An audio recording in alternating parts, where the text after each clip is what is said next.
मैं संदीप उप्रेती आप सभी का स्वागत करता हूं उप्रेती क्लासेस में।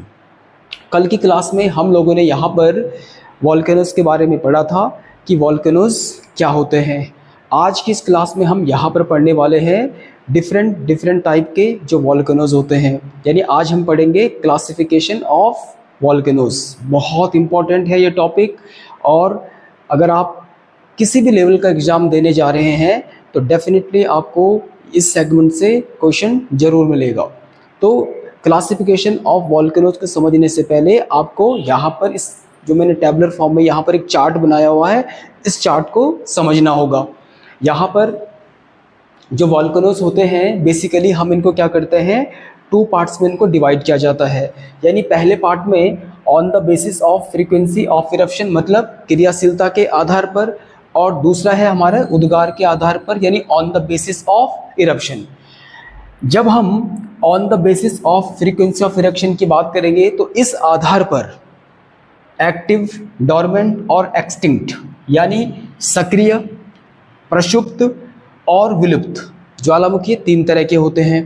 ठीक, जब हम उद्गार के हिसाब से अगर इनका क्लासिफिकेशन करें तो ये तीन तरह के होते हैं, यानी central eruption type, fissure eruption type और मड वॉल्केनोज।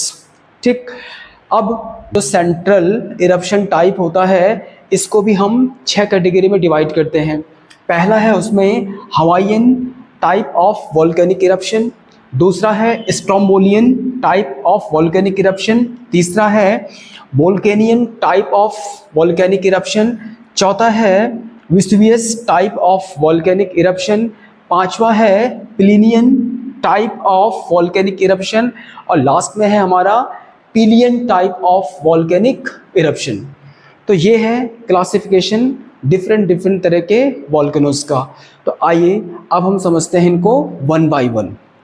यहाँ पर हमने देखा कि जो वॉल्केनोज होते हैं इनको बेसिकली हमने 2 कैटेगरी में डिवाइड किया है। पहला है on the basis of frequency of eruption, या इरप्शन यानी क्रियाशीलता के आधार पर। इसका ये मतलब हुआ भाई, जो जब वॉल्केनिक इरप्शन होता है तो जो वो वहाँ से जो मैग्मा निकलता है, वो मैग्मा क्या लगातार निकल रहा है, वो जो मैग्मा है क्या वो मैग्मा रुक रुक के निकल रहा है, या जो मैग्मा है एक बार वहाँ से निकल चुका है लेकिन उसके बाद एक बहुत लंबे समयांतराल तक वहाँ पर किसी भी तरह की कोई वॉल्केनिक एक्टिविटी ना हो रही है।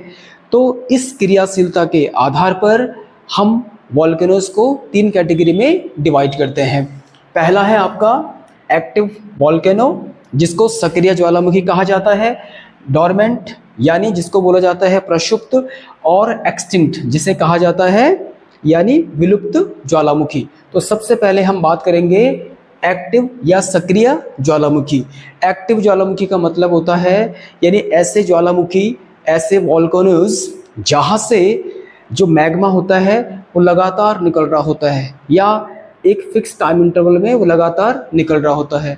तो इस तरह के जो वॉल्केनोज होते हैं उन्हें कहा जाता है एक्टिव वॉल्केनो। अब आइए हम देखते हैं कि कौन कौन से हैं इस संसार में एक्टिव यानी सक्रिय ज्वालामुखी। तो सक्रिय ज्वालामुखी की जब हम बात करेंगे तो सबसे पहले हमारे दिमाग में बात आती है एटना और स्ट्रोम्बोली की। जो एटना है और स्ट्रोम्बोली दोनों के दोनों इटली में है। इटली में एक आयरलैंड है जिसका नाम है सिसिली। सिसिली जो आयरलैंड है ये लिपारी ग्रुप ऑफ आइलैंड का ही एक हिस्सा है, और ये भूमध्य सागर में स्थित है यानी मेडिटेरियन सी में स्थित है। मैं एटना की बात कर रहा हूँ तो ये एटना पिछले 25 सालों से सक्रिय है, मतलब पिछले 25 सालों से लगातार इसमें वॉल्केनिक इरप्शन हो रहा है। और जो स्ट्रोम्बोली है यहाँ पर हर 15 मिनट में क्या होता है, वॉल्केनिक इरप्शन होता है। और जब हर 15 मिनट में यहाँ पर वॉल्केनिक इरप्शन होता है तो यहाँ से जब वो मैग्मा बाहर निकलता है तो उस भूमध्य सागर के ऊपर पूरा क्या होता है, उजाला हो जाता है। और रात के टाइम पे तो ये अपने आप में एक देखने लायक चीज़ बन जाती है, क्योंकि हर 15 मिनट में वहाँ पे उजाला हो जाता है।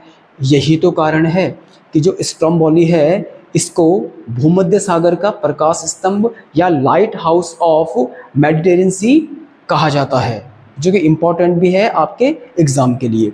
इनके अलावा संसार के कुछ अन्य एक्टिव या सक्रिय ज्वालामुखी।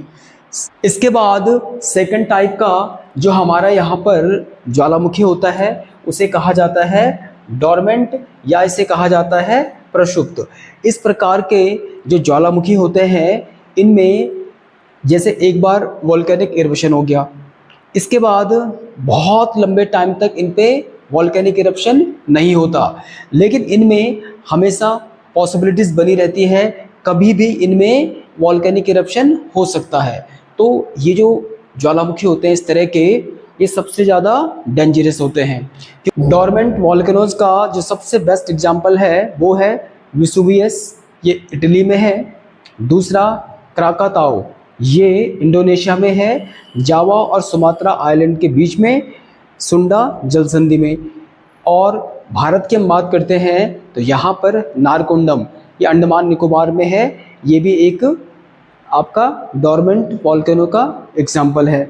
इसके अलावा जापान का फ्यूजियामा प्रमुख है। तीसरे तरह के जो ज्वालामुखी होते हैं उन्हें एक्सटिंक्ट या विलुप्त ज्वालामुखी कहा जाता है। इस तरह के जो ज्वालामुखी होते हैं इनमें एक बार जब वोल्केनिक इरप्शन हो जाता है तो उसके बाद एक बहुत लंबे अंतराल तक इनमें किसी भी तरह की कोई वोल्केनिक एक्टिविटीज़ नहीं होती है। तो इसलिए इस तरह के जो वोल्केनोज होते हैं उनको विलुप्त या मृत या एक्सटिंक्ट ज्वालामुखी कहा जाता है। और इसका बेस्ट एग्जाम्पल है किलिमंजारो, ये तंजानिया में है और अफ्रीका में है। दूसरा है आपका इक्वाडोर का चिम्बाराजो। तीसरा है म्यांमार का माउंट पोपा। चौथा है आपका ईरान का देवबंद और कोह सुल्तान। और एंडीज पर्वत श्रेणी पर स्थित एकांकागुआ वोल्केनो जो कि अर्जेंटीना में स्थित है। तो ये कुछ एग्जाम्पल हैं विलुप्त ज्वालामुखी के या एक्सटिंक्ट ज्वालामुखी के। तो आई थिंक आप लोगों को एक्टिव, डोरमेंट और एक्सटिंक्ट में क्या डिफरेंस होता है ये अच्छे से समझ में आ गया होगा। कल की क्लास में हम यहाँ पर उद्गार के आधार पर जो वोल्केनिक इरप्शन होता है उसको यहाँ पर डिस्कस करेंगे। ब्रीफली मैं बता देता हूँ आप लोगों को, यानी उद्गार के आधार पर वोल्केनिक इरप्शन का ये मतलब होता है जब वोल्केनिक इरप्शन होता है तो वो 2-3 तरीके से होता है। यानी जब मैग्मा बाहर निकलेगा, क्या वो एक पाइप नुमा आकृति से बाहर निकल रहा है? अगर वो पाइप नुमा आकृति से बाहर निकल रहा है मैग्मा तो उसे कहा जाता है सेंट्रल इरप्शन टाइप। दूसरा क्या हो सकता है, जब मैग्मा बाहर निकलेगा तो वो एक पाइप नुमा आकार से नहीं निकलेगा, वो दरार से बाहर निकलता है। जब वो दरार से बाहर निकलता है तो जब इस तरह का वोल्केनिक इरप्शन होता है तो उसे कहा जाता है फिशर इरप्शन टाइप।